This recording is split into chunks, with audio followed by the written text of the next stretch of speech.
Hello everyone, and this is BioPhoenix here, and today we're going to be doing the pickups from the month of December, even though right now it is the new year, and within January, so yay, Happy New Year!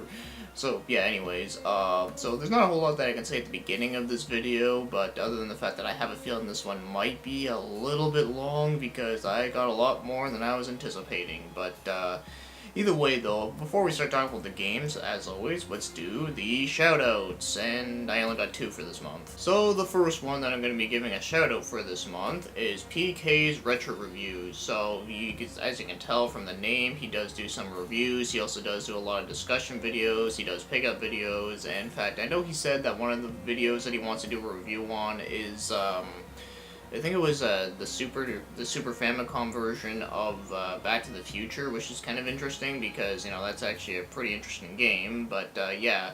So yeah, that's actually a really good channel. I can definitely recommend to go check him out. And the next one is Drunken Master Studios, and in fact, he's actually a channel that does do a lot of, like, discussion videos. He does do a lot of, like, well, not really let's plays, but they're more, like, review and play sort of games, so which is always nice, and, he also does some, movie reviews on, like, horror movies, which is always awesome, and in fact, recently, he actually made a little bit of a collaboration, like videos. He does these like every now and then. In fact, I actually helped him out with it. It was for the holiday one, which was very recently came out. So if you guys want to check that one out, I'll definitely link it into the description there. But yeah, it was actually really cool to help him out with that one. But yeah, so definitely some really good channels to have here. So with that being said, now let's start talking about the video games. So the first ones we're going to be starting out here are the Super Nintendo games, and the first one here is Top Gear 2, which is the racing series from Kemco, and it seems like I've been getting quite a few of these recently, but I'm not really going to complain because these games are actually pretty great racing games. So this one is like kind of more or less of like, you know, like the more like realistic kind of racing game, but only that it looks a lot like Outrun, but it doesn't really play like Outrun. It's just like a typical racing game. You just go around the track and then you got to do like upgrades on your car and stuff. It's just a really good time fun. There's nothing much I could really complain about here, but it definitely is a really good racing game on the Super Nintendo. So the next Super Nintendo game we have is Raiden Trad. I think that's how you pronounce it. Well, pretty much this is a part of the Raiden series. It's a pretty big shoot 'em up series. I think they have like 5 of them and like a few spin-offs. This one is actually it's a port of the arcade game of the original one, but I'd say this port is handled alright, I guess. I mean, it does play pretty well. It's just I do find that the graphics in it are not the greatest thing ever there. I mean, there's a lot more shooters on the Super Nintendo that look way better than this one, though. But for the most part, it does play pretty well, so I'm not going to complain too much. But it is still a pretty decent shoot 'em up on the Super Nintendo. Next up we have is Power Instinct, and yes, this is an Atlas game, so of course, as to be expected, this one is definitely a kind of sort of interesting one in the fact that Power Instinct is a series of fighting games that is very, very similar to Street Fighter, and yeah, some people would probably say this is a clone of it, and it probably is, but you know what, this game still plays pretty damn well if I say so myself. Now, yes, the like some sound effects in the game are a little bit off, and then of course, you know, like the cast of characters aren't the most memorable thing ever there, but I still think it does play pretty smooth, and it is just for a pretty good time. Also, I know one of the games in this series, I think it's called Groove on Fight. It's on the Sega Saturn. It's kind of interesting that I actually knew about that game before knowing about this one, but still, I actually find this to be a pretty underrated fighting game on the Super Nintendo that I just don't really hear enough people talk about, and also I find that the person on the front cover kind of looks like a crackhead. Fatal Fury Special, and this is also kind of interesting. The same thing like I said about Top Gear 2 is that it seems like I've been getting a lot of the Fatal Fury games recently, and yeah, this is actually the last one that was on the Super Nintendo that I don't have, so yeah, I actually have the whole thing now on Super Nintendo. Pretty crazy to think, but either way, it's more or less the same shit, you know, like play as like, you know, like Terry and Andy, Joe, and Mai, and you know, all that kind of good shit, and of course it's a really good fighting game. This is actually a really good version too. I can definitely recommend getting this one if you do want to play Fatal Fury on your Super Nintendo. This one is definitely like one of like the best ones. Same thing with 2. Now this is the last Super Nintendo game that I got, and I was not expecting getting it so soon, mainly because it's a game I just don't see around all the time. So anyways, this game just happened to be Earthworm Jim. and man, I used to love this game as a kid. I actually borrowed it from a friend of mine like many years ago, and I really liked it, even though I really sucked at it. And you know what? I still suck at it to this day, but it is still definitely a really great action platforming, and of course has a lot of funny humor in it, and some really good level designs, and also has some like really hilarious ass bosses too, which is always great. But, yeah, I do find that the Genesis version does have the better soundtrack, but, you know, the music in this one is still good. It's just, you know, I just prefer that one, though. But for the most part, though, both games are still great for what they are, or both versions, I should say. But, one last thing I should mention that I found to be really ironic with this game recently is that, in my Super Nintendo collection video I did for this year, or, you know, last year, whatever you want to say, is that one of my friends commented on it. He was the game grinder. He gave me like a list of games that I should like add into my Super Nintendo collection, and this is actually one of them. So kind of funny how that worked out. But yeah, that's also another channel you guys should check out too, by the way. But yeah, either way though, definitely still a really great one. So now we're going to be talking about some Sega Genesis games, and this one right here is a loose cart that happens to be Lightning Force, the quest for the Dark Star. And I actually really love that label, by the way. It's actually pretty cool looking. But, yeah, this is actually another really awesome shoot 'em up, but this is probably, a lot of people say this is, like, one of, like, the best shoot 'em ups you can get on the system. I'm not sure if I'd say it's the best, but it definitely is a pretty damn sweet one, that's for damn sure. So yeah, this one is really awesome though, because not only do you get to go like up and down, but you can go like way up and like way down, so it's not just like one screen that you're sectioned off to. You can just go like all the way down and just keeps on scrolling. It's pretty sweet. Also, the music and graphics in this one are really good, and it is kind of sort of related to Thunder Force. I mean, you know, Thunder Force, Lightning Force, you know, all that kind of shit. But either way though, this is still a really awesome shoot 'em up to have on the Sega Genesis. So the next Genesis games that we have here are all the boxed ones, and this one right here is Mystic Defender. In fact, this is actually a pretty early release on the Genesis. I don't know if it's like in the launch lineup, but I know it was like pretty early on. But either way, this is actually a pretty awesome action platformer where pretty much you use like this one dude and you get to like shoot fireballs and shit at like a bunch of like demons and stuff. It's pretty great. But one thing that is really interesting about this game is that this is actually not the first one in the series. I think one of the first ones that came out was actually on the Master System, but it was called Spellcaster. So if you do see a game called Spellcaster, then yes, it's the first one in this little game series. In fact, one thing that I actually didn't know, like whatsoever though, was that this game is actually based after an anime series called Spirit Warriors. Now, I haven't seen the anime myself, but I'm kind of curious to look into it now that, you know, I've been playing like this game, and you know, it's just a whole lot of fun. So I am kind of curious to see what it's all about. But yes, this is definitely a really good game that I also don't hear too many people talk about. So the next one we got here is Herzog's Y, and this is a game I was not expecting to get anytime soon, because this one was one I was looking for quite some time, and because it's actually a pretty awesome game. And yes, now on the cover of the game, it kind of looks like it would be like a shooting game or shoot 'em up or whatever, but it's actually not at all. It's actually a real-time strategy game, and yeah, this game is just pretty awesome, because first of all, you get to control like an airplane, you get to build a base, ordering troops, tanks, you know, all that kind of good stuff, and of course you can like drop down and play as like a little like army guy and start like shooting things. So you know, it's not exactly like a game where you're just like pointing around and clicking on things. Like you can actually like control people and stuff.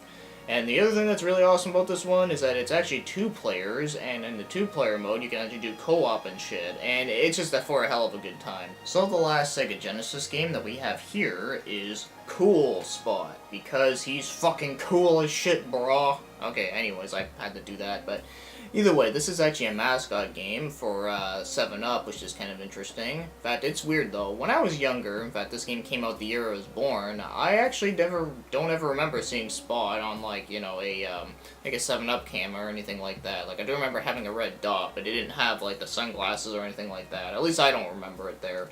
But I do remember renting the PS1 game as a kid, because I thought it looked kind of cool. It was Spot Goes to Hollywood, but either way, I'll talk about that another day. But either way, this is a action platformer where you control Spot, you get to shoot things, and of course, like, it's in like a maze style game, and you gotta like free like your other Spot buddies out of a cage and stuff. It's actually a pretty enjoyable game, if I say so myself. So yeah, I know you'd think like a mascot game would be kind of stupid, but it's actually not that bad. I actually think this is a pretty enjoyable one, if I say so myself.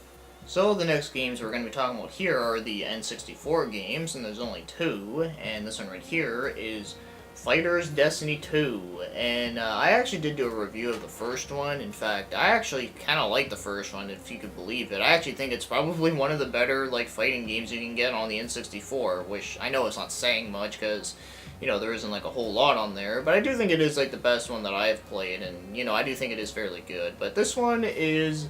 It's more or less the same thing, where, you know, like, it's like a fighting game where you gotta, like every time you, like, knock down your opponent or whatever, you get a certain amount of points depending on what you do. It's very much like a martial arts sort of game, and you know what? I actually kind of like it. I know it's not, like, the most, like, fastest paced kind of game, but it's at least, like, something, like, different. It's something you don't see too often within, like, fighting games, so, you know, I welcome it, but I know not everyone does. But either way, though, I still like the first one a little bit more than this one, but there are some things about this one that I do like. But one thing that I had found to be really amusing with this one is that in this stage, I think it's the Mongolian stage, I found that the music in the background of that one, it almost sounds like something from, like, an Ys game, and it's pretty fucking awesome. So as for the last N64 game that I got, this is actually one I've been looking for like, fucking ever, because, well, I've actually talked a little bit about it in my N64 collection video, and you guys will know what it is. It's Banjo-Tooie, and yeah, like I said in that video, my old copy was stolen years ago from some asshole, and of course, one thing that really sucked about it was not only was the fact that it was stolen, but the fact that I almost 100% that game. Almost. I was so close. I got, like,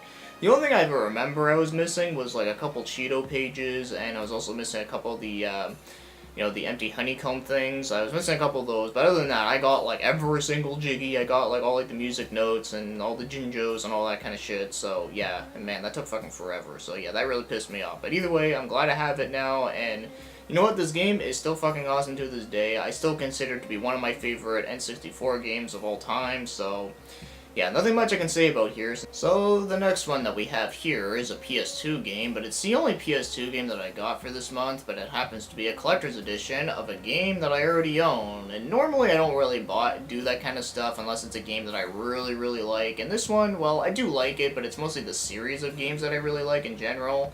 But that happens to be Untitled 2. So yeah, it's an RPG series. In fact, I've already talked about this quite enough on my channel. I've even done an entire review on the entire series, and while I do think this is a good one, I don't think it's the best one. Obviously, I've said in my PS2 collection video that the best one is like the first one, but that's just my opinion on that. But either way, though, this game still has, like, you know, fantastic music, has some really nice art, and the story in it is good. I just don't like the main character. I just think he's just a bland piece of shit, but yeah, either way, though, like I said, I'm not going to explain too much there, but yes, now that I have, like, 2 copies of it, I'm probably going to, like, trade in my other copy to a friend of mine. In fact, we're already working out a deal with it, but, yeah, well, I'll explain that more in, like, the next pickup video or something, but either way, I'm actually very happy that I got this. So now we're going to be talking about some DS games. So this DS game right here is Windy Windam, or Windy X Windam, or Windy Cross Windam, whatever the fuck you want to call it. Basically, this is a game I never even heard of before. I've never even, like, seen it before until recently, and, you know, I looked at it and thought, oh, that looks kind of cool, so I bought it, and also it wasn't that expensive either, so, you know, I figured, you know what, it's worth a try. And basically, it's a crossover fighting game with, you know, Windy and Windam, whatever the hell that's supposed to be. The only character in this game that I actually recognize is that pink, haired, like, ninja chick. I forget the name of the series that she comes from, but I think it's, like, Izumi the Unemployed Ninja or some shit like that. I don't know. I've heard about the series, but I never actually played it myself. But I just know that it's a DS series that's published by Atlas, but either way, though, for what I can say about this fighting game is that, okay, for a handheld, it's okay, I guess. I mean, it's not, like, terrible or anything like that. I just think, like, you know, like, obviously, if you're gonna play a fighting game, you might as well just do it on, like, a console or something, or with, like, an actual controller, because fighting games on handhelds are usually not the greatest thing ever, and this one is just kind of that. It's just not that great. But it's not terrible either. It's just kind of whatever. But for what it is, it's kind of interesting, but, you know, it's just kind of whatever, like I already said. But yeah, I can't really recommend it there, but like I said, I just kind of blind and bought it, and you know what, it was just kind of okay. It wasn't a complete travesty.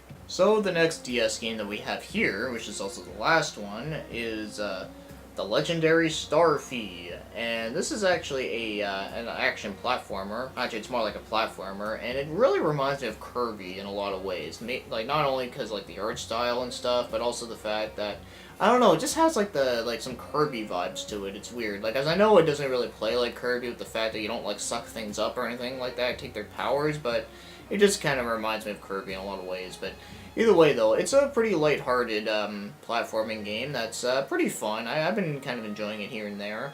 One thing that is really interesting about it, though, is this is actually not the first one in the series that came out. This is actually the first one that came outside of Japan, which is kind of interesting. In fact, the very first game that was supposed to come out in Japan actually got canceled and then got like revamped up to the Game Boy Advance. It's kind of weird to explain, but that's the basic what you need to know about it. And now we're going to be talking about some Vita games, and there's also only two. And this one right here I can't say a whole lot on because I haven't even played it yet, and that happens to be Demon Gaze. And yeah, like I said, I can't say a whole lot about it there, but it definitely does look like kind of a cool one. And from what I looked up, it's pretty much a first-person dungeon crawler, and it's also like turn-based. In fact, it actually really reminds me a lot of Mind Zero in a lot of ways, like just the way how it looks, like when you're dungeon crawling and stuff, which I do think is a good thing, because even though I know I'm probably like the only person on the planet that actually somewhat enjoyed Mind Zero, I know it's a very unpopular thing, but hey, whatever there, I liked it. But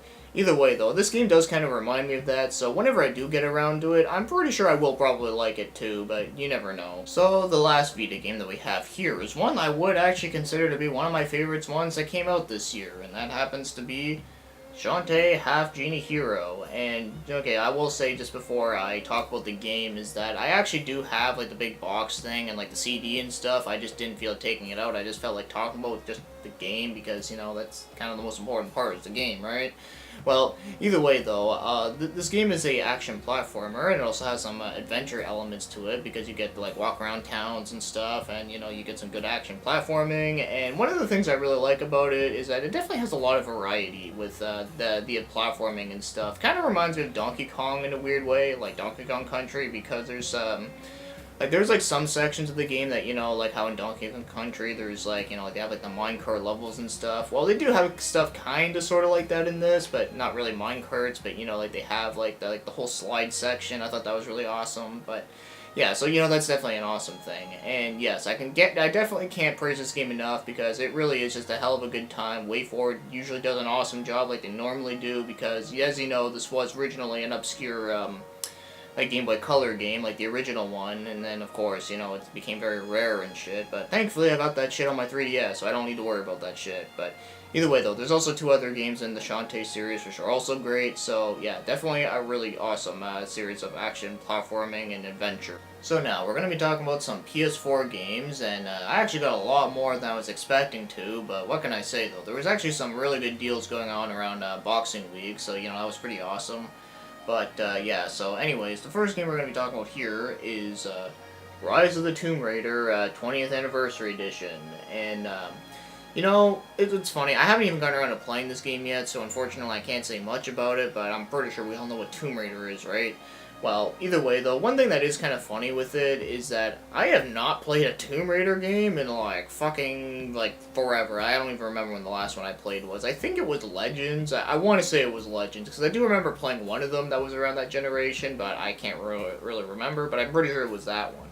So yeah, it's about time I should probably try to like play one of the newer ones. In fact, I didn't even get around to playing like the first reboot one that they did, but that one also looked really good. But you know what, because this one was actually for a pretty good price, I figured I might as well pick up this one. Also, it comes in a pretty cool looking case, even though I do think it's weird how it's like way longer than a typical PS4 game, but still, either way though, I really can't wait to get into this one whenever I can, and maybe I should actually do a stream on this one. I think it'd actually be pretty fun. So the next one we got here is Shovel Knight, and you know, I've actually have this game on my Wii U digitally, and yes, this game is fucking awesome, so I definitely didn't mind like paying for it again. Then again, I only got it for like 20 bucks, so you know, like definitely no loss there. And it also comes with the soundtrack too, which is pretty nice, but yeah, either way, there's not much I can say here since I'm pretty sure we all know what this game is. You know, it's an awesome retro-style, like, platforming game, very reminiscent of, like, that's a mix between, you know, like, Zelda and, like, Mega Man and even a little bit of DuckTales. But, yeah, just some really awesome good shit, and it's just a hell of a good time fun. And the next one that we got here is Mega Dimension Neptunia V2. It's not 7, it's just V2. I know it's fucking weird, but either way though, it just looks like 7, but whatever. Either way, this game is pretty much a parody of itself anyways, but I'm pretty sure if you guys are familiar with this series, you guys would probably know that, but either way, though, I actually do enjoy this series for what it is, because it's just really fucking goofy, and you can't really take it seriously, because, well, if you do take it seriously, then, yeah, you're probably gonna have a heart attack, but either way, though, I haven't gotten around to playing this one yet, but from what I hear, this one is actually, like, one of, like, the better games in the series, or one of the best ones, so I really do want to get into it whenever I can, but, yeah, like I said though, I just like goofy-ass, weird-ass shit, so yeah, I definitely had to play this one eventually there. So the next one we got here is The Last of Us Remastered. I'm pretty sure I don't need to say much here, considering if you know anything about PlayStation, you probably know somewhat of what The Last of Us is. It is a really good game, but I don't think it's like the best thing there ever was, but it is still a very good, solid game, but either way, though, one thing I do have a funny story with, though, is that, believe it or not, I actually didn't explain this in my pickup video at the time, but I actually did found a copy of this game, but at, like, a thrift store for, like, next to nothing, so I thought it was, like, a major steal, but unfortunately, the game was, like, super badly scratched, and when I put it in, the game kept on crashing a lot, and, of course, like, it actually got, like, this disc actually got stuck in my system once, and it scared the shit out of me, so it was like, oh shit, I probably shouldn't be putting this game into my system anymore. So the next one I got here is Dark Souls 3, and I've been really wanting this game ever since it came out, but, you know, it was kind of expensive there, and of course on the Boxing Day sale, this game was like crazy cheap, brand new, and I was like, holy shit, like, are you serious? Like, I'm totally buying that. So, yeah, so now that I finally played this game, and, well, it's just fucking amazing. I freaking love this game, man. This might actually be, like, my favorite game that came out this year that I played, even though I know there wasn't a whole lot of games that I played that came out this year, but from the ones I have played, this is definitely one of my favorite ones, and it's probably even my favorite PS4 game that came out this year, but either way though, there's not much I can say about it there, but it's just a fucking awesome game from FromSoft, and well, I just hope they still continue to keep on being more awesome. So this next one right here is Carmageddon Max Damage, which this game was funded from Kickstarter, which is kind of interesting. And as you know, Carmageddon is it's a series that was mostly on the PC, where, you know, you drive around on like a car and just totally like smash up everything, run over pedestrians and shit. It's just a pretty great time. And in fact, I actually like the ones on the PC, but whatever you do, don't play the N64 version. That version fucking sucks complete ass. But yeah, as for this one though, I think it's alright. Like, I don't know, like, it's not as good as I was hoping it would have been. Like, I mean, it's alright, it plays okay, it's just, there are some things about it that I think could have been done a little bit better, but for the most part, it's still an amusing game, and it still has a lot of sense of humor and shit, which is still great, but, you know, I don't know, like, I'd say, if you're kind of curious about this one, I'd say try to get it when it's cheap. Now, this is the last PS4 game that I got, and this is actually the last game, like, in general, but there are going to be two other things I'm going to talk about here, but you'll see in a second. So this one right here is Origami. In fact, this is actually a indie game that got a physical release, and because of that, I was actually expecting this game to be like one of those like online only things or limited run things, but no, I actually found this at Walmart, believe it or not. But, yeah, either way, though, this game is a stealth game, and it's purely a stealth game, because in this game, there's not real much combat, because, you know, you're supposed to, like, stealth every way, and you're supposed to, like, not get caught, because if you do get caught, you can die in one hit, which may seem kind of annoying, but I don't know, I think it does work well with this game, because you're just trying to, like, hide within the shadows and all that kind of stuff, and I actually really enjoyed this game, and it's kind of funny, because apparently this game is, like, getting, like, a lot of shitty reviews, which is kind of funny to think. I don't know, I actually kind of like this one. So, because of that, I do consider it to be a pretty underrated indie game, if I say so myself. And also, I gotta thank my friend on YouTube, Strider92, for suggesting this game, because, well, I think it's actually pretty great. So that's all the games that I got for this month, but we're not done yet, unless you want to end the video here, then that's really up to you. But, yeah, so there's two other things I'm gonna mention here, and they are the systems that I got this month. So, I both got these on my birthday, but one of them was a gift on my birthday, and the other one I ended up going to the store on my birthday and ended up, like, buying a bunch of stuff, and, well, anyways, you'll see in a bit. And this first one here is, the new 3DS XL, which, you know, is the one that doesn't come with a charger, but thankfully I still have my other one, but Yes, it's the Galaxy Edition, which looks really fucking cool, so I really like that a lot. The system isn't in the box. I actually have the system out there. It's just, I just felt like taking out the box, but either way, though, it looks really nice, plays really nice, and I really needed a newer 3DS because, or just a new DS, like 3DS in general, because, you know, the other one was, like, the circle pad was being a little bit shitty lately, so that's why I needed another one. But and I've had that thing, like, almost since launch, believe it or not. So as for the last system that I got, this is actually a really old-ass one that I've never played. Hell, I never even, like, knew anyone that ever owned one, except for my dad, like, back when he was a kid. And that one just happened to be the ColecoVision! Not the Chameleon or whatever the fuck it's called, but yeah, the Coleco. And yes, this is actually a system I never grew up playing. Like I said, I never knew anyone that owned it, but yeah, I was always curious of trying one, and of course, you know, I ended up getting this for a pretty good deal, so, you know, that's why I really wanted it. And now that I have played one, it's actually a pretty fun system for what it is. Of course, you know, around the time with, like, you know, the Atari, the Coleco, and the Intellivision, you kind of have to play them for what they are. You know, you can't expect, like, super amazing graphics, story, and music, and all that kind of shit. But, you know, I just enjoy, like, good old classic stuff like this. But either way, though, I did get a couple of games with this, too, but I'm probably going to talk about those in, like, the room tour video that I'm going to be uploading real soon, because I didn't want to put up in this video, because I think it would take a little bit too long, because I think this video is already pretty long as it is. But either way, though, now that I finally have the ColecoVision, I can say that some of the games on it are pretty fun, but, god damn, that controller is a fucking piece of shit. Like, oh my fucking god, that controller just completely sucks. Because it's funny, when I see, like, videos or pictures on the ColecoVision controller, it looks, like, it doesn't look terrible. It doesn't look good, but it doesn't look, like, absolutely awful. But no, it really is fucking awful. But thankfully, you can use a SNES.Genesis controller, and it actually works really well. I was actually surprised that it actually worked, but either way, though, definitely going to be a system I will try to get, like, some games for eventually, but, yeah, I really like the box for it, too, and obviously it's not in here because, you know, this thing's, like, super light. Alright, so that is all the games and systems that I got for this month of December, or last month, or whatever you want to call it. Well, either way, I hope everyone had a great time over the holidays, and let's hope everyone has, like, a happy new year and all that kind of good stuff. And, you know, like I said, I'm actually going to be doing a room tour real soon. I was planning on doing it, like, as soon as, like, New Year's happened, but it just ended up not happening that way. But I'm going to film it soon, but so keep an eye on that if you're interested. And of course, you know, like, always expect newer content, newer reviews, and some streams here and there. I might actually do a dedicated stream to an RPG that I really like sometime soon, so keep an eye out on that if that's also your thing. So, with that being said, thank you for watching and commenting, and have yourselves a great day.